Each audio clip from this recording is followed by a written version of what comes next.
Have you ever blamed your camera for not being good enough? I think at some point as photographers and videographers, this is something that we have all done and said that that piece of gear that we are using isn't good enough to do a specific job, and then we've not gone out and done it because it is limiting us. And occasionally that might actually be the case, but it's very rare, because I genuinely think that 95% of the time I don't actually think it is an issue, and that we just need to start thinking about the things we are doing a little bit differently. Maybe now it is time that we changed how we look at things and focus on our skills and techniques and creativity instead of just focusing on the gear. As an example, this is the Lumix S9, and it was announced around about 3 months ago now, and it's fair to say that in the camera world, when this camera was announced, it caused quite a bit of stir with the reaction it got. But now that the dust has settled on that situation, is it worth looking at the Lumix S9 if you are looking at buying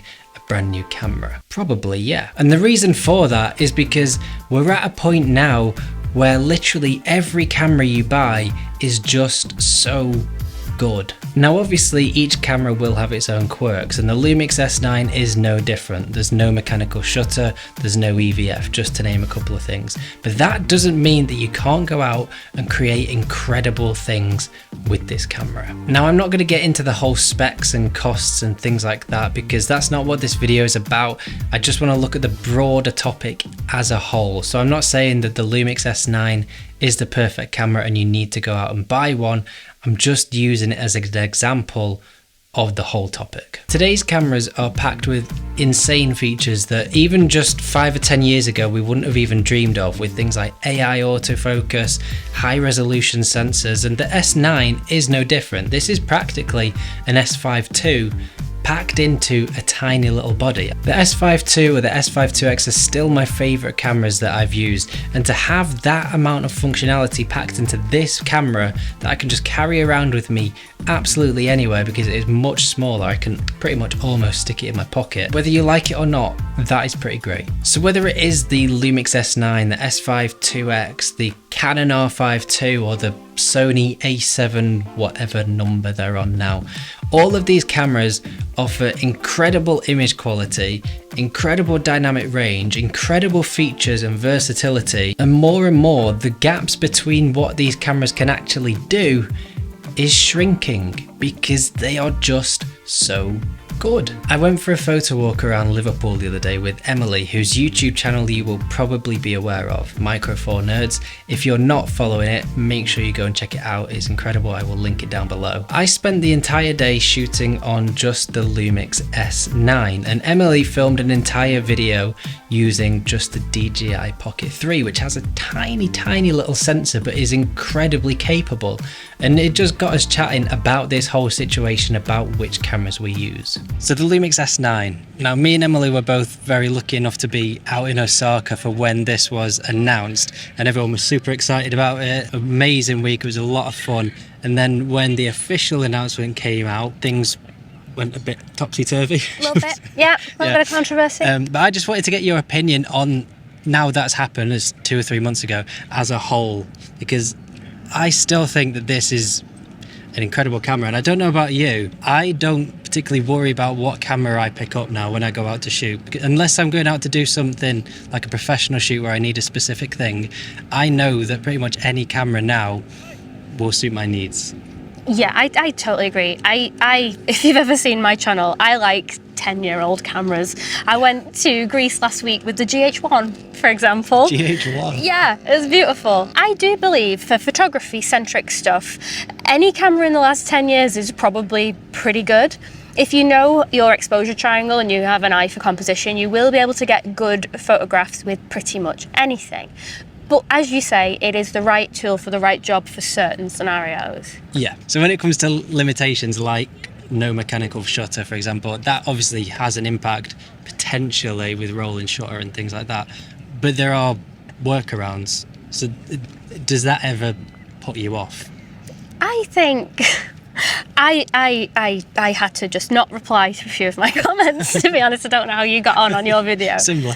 But I had people going, oh, well, what if you want to shoot, like, like take photographs of like a sporting event and someone's like throwing a javelin, you'll get rolling shutter. And I'm like, who's gonna buy the S9 as a sports photography camera?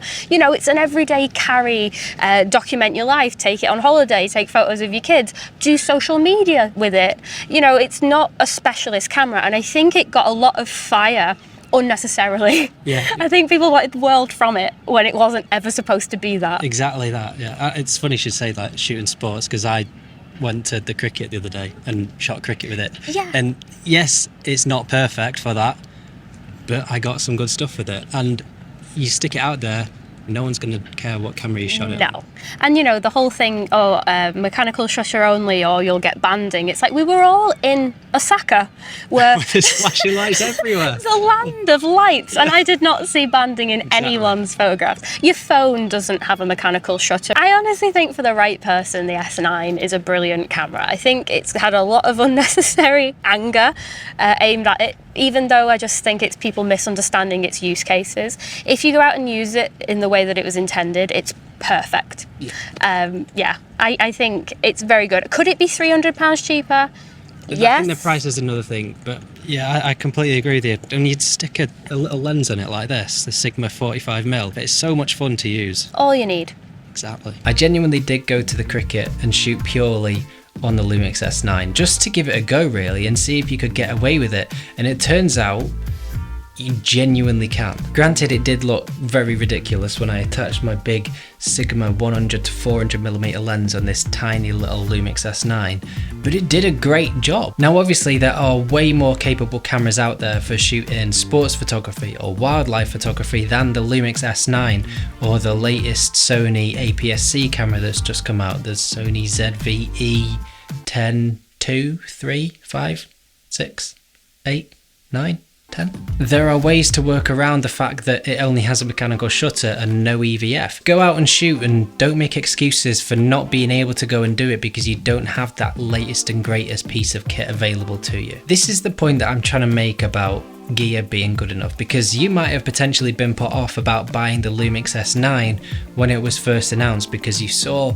all of the arguments. People were actually having arguments that people were saying that it had no EVF and only had a mechanical shutter, so don't go out and buy it, and it's not got a hot shoe and it only comes with a little 26mm lens. These things aren't issues. These are issues that we are creating for ourselves. Saying you can't go out and shoot sports and wildlife and things like that with a camera like this, I don't get it, because you absolutely can.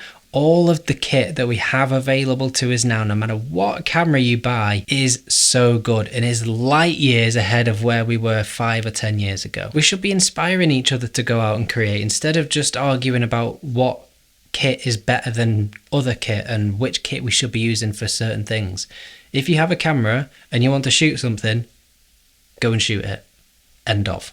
Simple as that. Go and have fun, because that's what it's all about. Now I know I'm probably going to get some hate for saying this, I know, but by improving our creativity and our skills and techniques, the gear becomes less and less of an issue. And that's because there is so much more to it than just the gear we use. The gear at the end of the day is just a tool to be able to help us create what we want. And we're at a point now where it almost doesn't matter what gear you pick up to go out and shoot with, and it's more about choosing the gear that you like to use and suits your needs the best.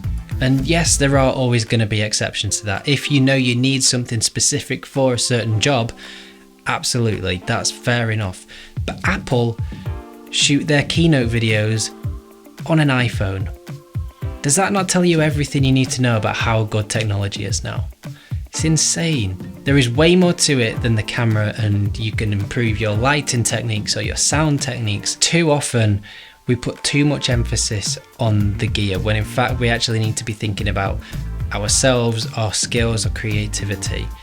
And that's the real thing that makes a genuine difference. And I know I'm going to get a load of comments on this video saying that gear matters. And yes, I would 100% agree, gear does matter. But the point is that I'm trying to make, there is absolutely no excuse now to be able to not go out and create the things that we want to create with any camera. It is that good now. So let me know your thoughts in the comments down below, and don't forget to hit subscribe if you like what you see on the channel, and I shall see you very soon in the next video.